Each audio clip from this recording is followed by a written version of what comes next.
प्रियजनों, राधे राधे, जय श्री कृष्णा। मैं हूं चाणक्य राज भारद्वाज और आप देख रहे हैं राशि ज्योतिष दर्पण मन का सुख जीवन का।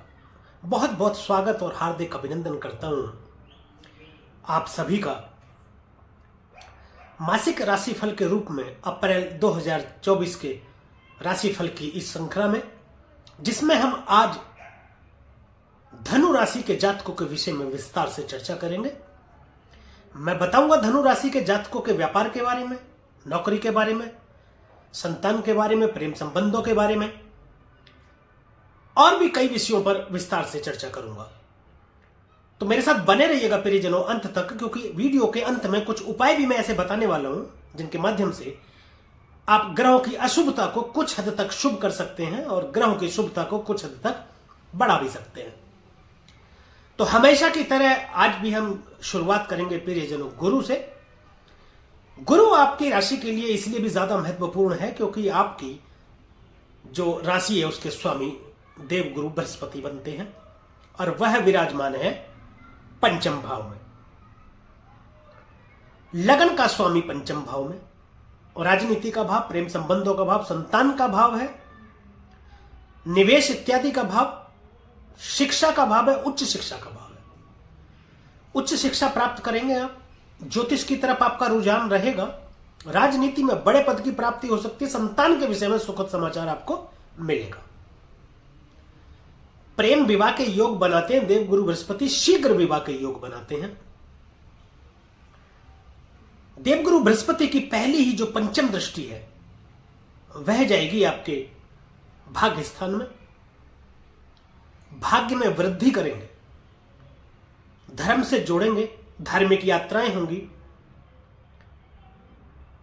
बड़े भाई बहनों से संबंध मधुर होंगे, लंबी दूरी की यात्राएं भी होंगी जो कि धार्मिक होंगी। देवगुरु बृहस्पति की सप्तम दृष्टि जो जाएगी वह आपके लाभ भाव में जाएगी।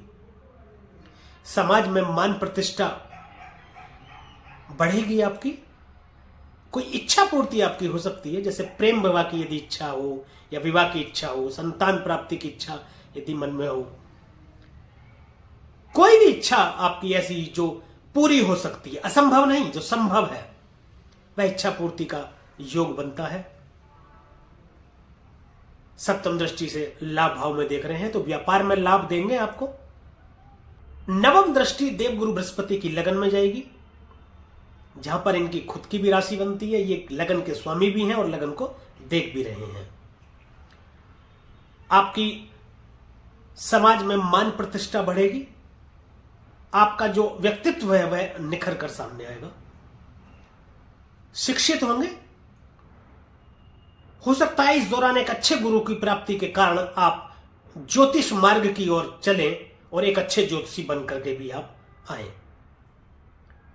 देवगुरु बृहस्पति के बाद अब शनि की बात करेंगे। शनि आपके तृतीय भाव में विराजमान है।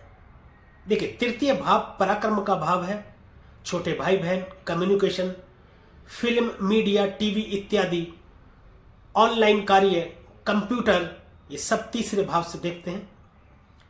तीसरे भाव में शनि देव का गोचर करना अच्छा माना जाता है, शुभ माना जाता है। छोटे भाई बहनों से तो थोड़ा सा मतभेद करा सकते हैं ये, परंतु परिश्रम अधिक करना आपको पड़ेगा।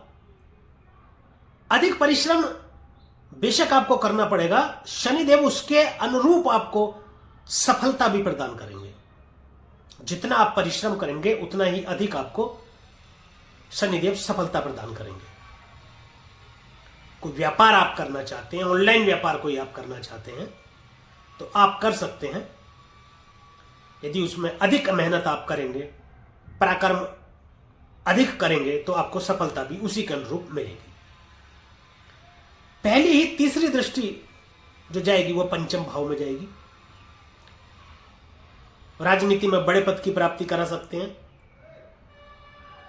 सरकारी नौकरी के योग बनाते हैं क्योंकि देवगुरु बृहस्पति वहां पर विराजमान है और शनिदेव की दृष्टि जा रही है।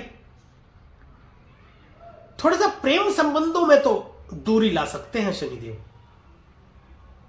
देखिए, जिस ग्रह का जो गुण धर्म व्यक्तित्व होता है वह उसी अनुसार फल देता है। शनिदेव अपना कार्य करेंगे और गुरुदेव अपना कार्य करेंगे। शनिदेव की दृष्टि जाने की वजह से प्रेम संबंधों में कुछ कटुता आ सकती है, परंतु देव गुरु बृहस्पति उसको ठीक भी कर देंगे। संतान से दूरी बनती है, वह शिक्षा के कारण भी बन सकती है। देखिए, नेगेटिव पॉजिटिव दोनों होते हैं। शिक्षा के कारण कैसे कि हो सकता है शिक्षा ग्रहण करने के लिए आप अपने संतान को कहीं बाहर भेज दे, तो उसमें भी दूरी बन सकती है। सप्तम दृष्टि से शनिदेव भाग्य स्थान में देखेंगे। यहां पर देवगुरु बृहस्पति और शनिदेव की संयुक्त दृष्टि है। शनिदेव भी अच्छा फल प्रदान करेंगे। लंबी दूरी की यात्राएं होंगी आपकी। बड़े भाई बहन से थोड़े से संबंध खराब हो सकते हैं किसी बात को लेकर के, परंतु देवगुरु बृहस्पति सब ठीक करेंगे। फिर से वही धार्मिक यात्राएं अधिक आपकी होंगी। देखिए, शनिदेव के बारे में कहा जाता है कि यदि आप समयनिष्ठ हो जाएं, अपने आचरण को ठीक रखें, अपने कर्मों को सुधार लें, आप आलस्य को दूर भगा दें, तो शनिदेव उत्तम फल प्रदान करते हैं, चाहे कहीं भी बैठे हो। शनिदेव की जो दसम दृष्टि है वह जाएगी आपके 12वें भाव में। 12वां भाव व्यय का भाव है। हॉस्पिटल यहां से देखते हैं, जेल का विचार यहां से करते हैं, सैया सुख यहां से देखते हैं। दांपत्य जीवन में मतभेद की स्थिति बन सकती है। दांपत्य जीवन में किसी तीसरे की एंट्री की वजह से, यानी कि पति पत्नी और वो की वजह से, जो वो होगा उसकी वजह से पति और पत्नी के संबंध थोड़े खराब हो सकते हैं। लड़ाई झगड़े से बचकर रहें, वरना कोर्ट कचहरी के चक्कर लगाने आपको पड़ सकते हैं। शत्रुओं से आपकी रक्षा करेंगे शनिदेव। विदेश यात्रा आपको करा देंगे यहां पर दृष्टि डालकर।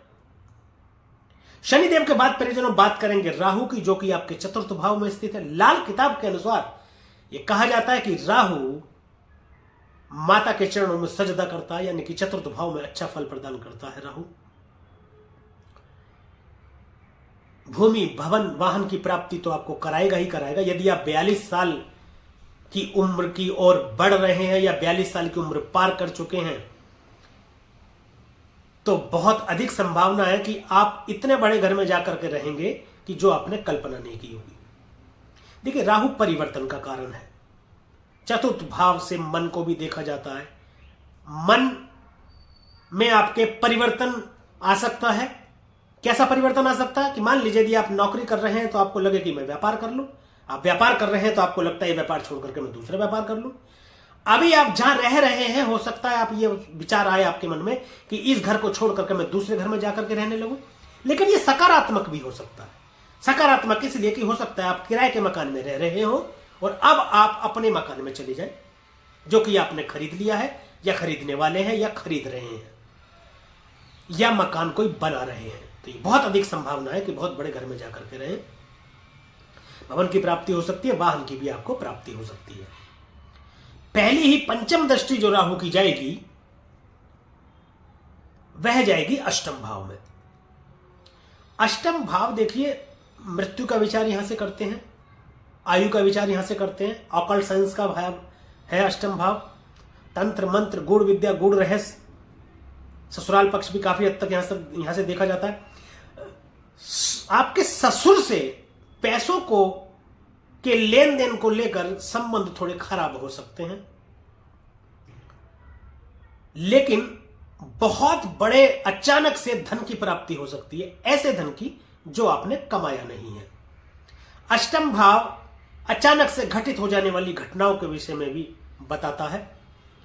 यात्रा में चोट चपेट की स्थिति हो सकती है या अचानक से कोई ऐसी दुर्घटना हो सकती है जिसके लिए आप तैयार नहीं थे या आपने कभी ऐसा सोचा नहीं था कि ऐसी भी कोई घटना होगी। ससुराल पक्ष से तनाव की स्थिति बन सकती है। यात्राओं में कष्ट हो सकता है।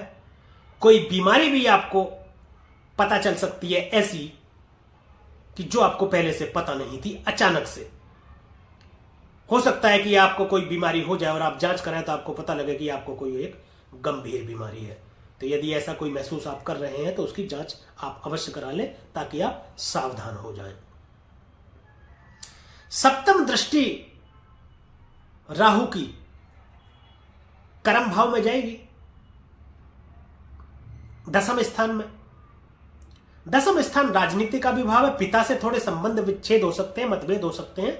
विदेश यात्रा कराएंगे राहुदेव और व्यापार में बहुत बड़े लाभ का संकेत दे रहे हैं। साथ ही यदि आप राजनीति से जुड़े हुए हैं या राजनीति में सक्रिय हैं तो बहुत बड़े बड़े पद की प्राप्ति के योग भी बना रहे हैं। यहां तक कि मंत्री पद की प्राप्ति भी आपको करा सकते हैं। ऐसे संकेत दसम भाव में दृष्टि डालकर राहुदेव दे रहे हैं। नवम दृष्टि 12वें भाव में जाएगी। विदेश यात्रा कराएंगे, व्यापार को विदेशों से जोड़कर लाभ प्राप्ति करा रहे हैं। परंतु अगेन आपको सावधान रहना है। अवैध संबंधों के चलते आपके दाम्पत्य जीवन में मतभेद की स्थिति हो सकती है, संबंध थोड़े खराब हो सकते हैं। यहां पर शनिदेव की भी दृष्टि है, तो शनिदेव और राहु आपस में मित्र हैं। लाल किताब में तो यहां तक कहते हैं कि राहु शनिदेव के इशारे पर ही काम करता है, यानी कि जैसा शनि फल देंगे वैसा ही राहु भी फल देगा। अब बात प्रियजनों केतु की, जो कि आपके दसम भाव में गोचर कर रहे हैं। केतु डिटैचमेंट का कारक है, पिता से दूर कर सकते हैं।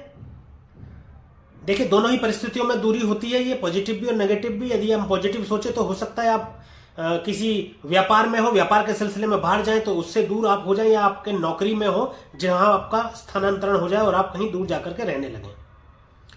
लेकिन ये आलस्य की स्थिति आपके अंदर पैदा कर सकते हैं, क्योंकि कर्म से भी आपको दूर करेंगे।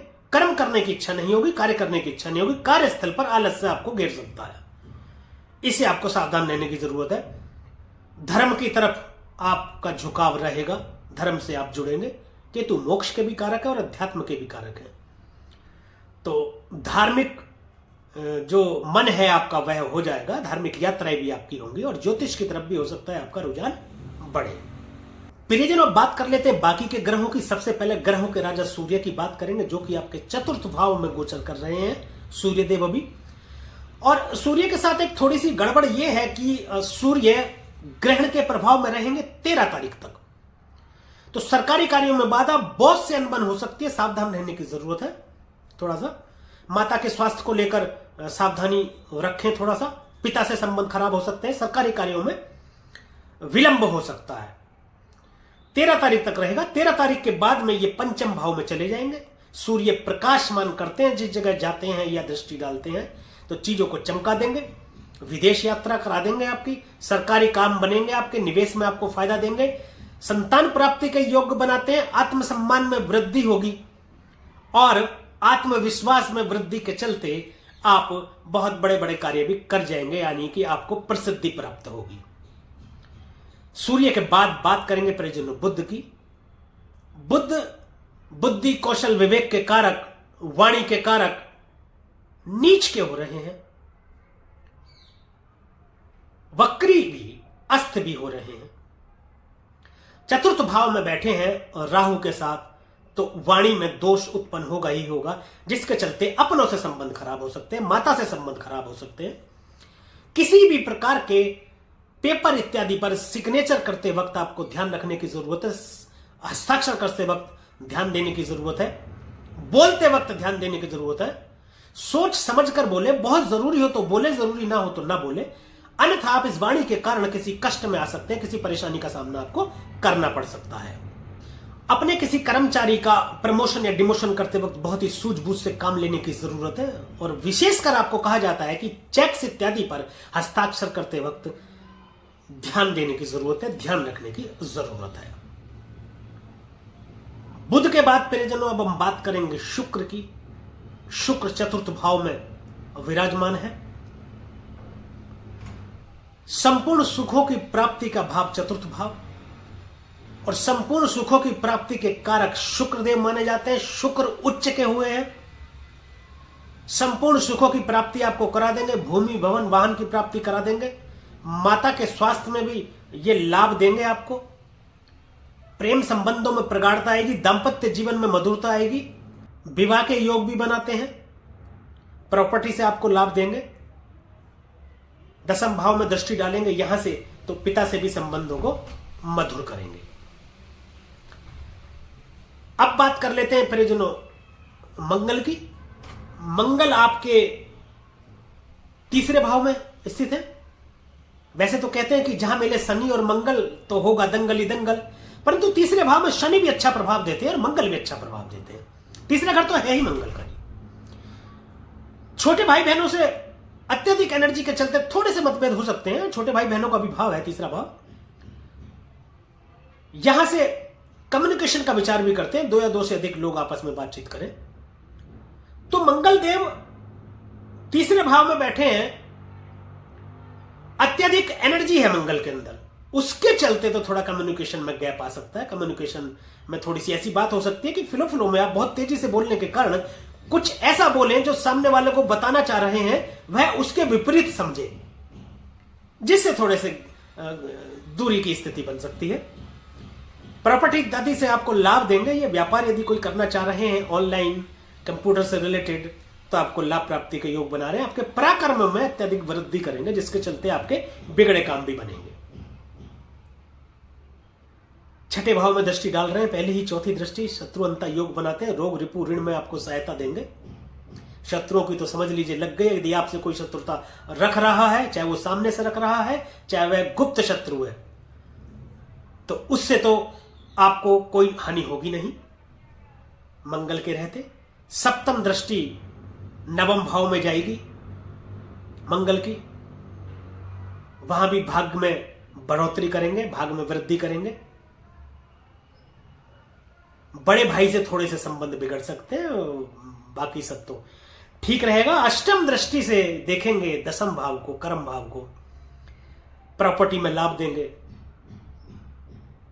कार्य क्षेत्र में भी लाभ देंगे। सरकारी नौकरी का यदि प्रयास कर रहे हैं तो बहुत अधिक संभावना है कि उसके परिणाम आपके पक्ष में आए। यदि कोई इम्तिहान दे चुके हैं या दे रहे हैं, कोई परीक्षा आप दे चुके हैं या दे रहे हैं, तो बहुत अधिक संभावना है कि उसका परिणाम आपके पक्ष में आए।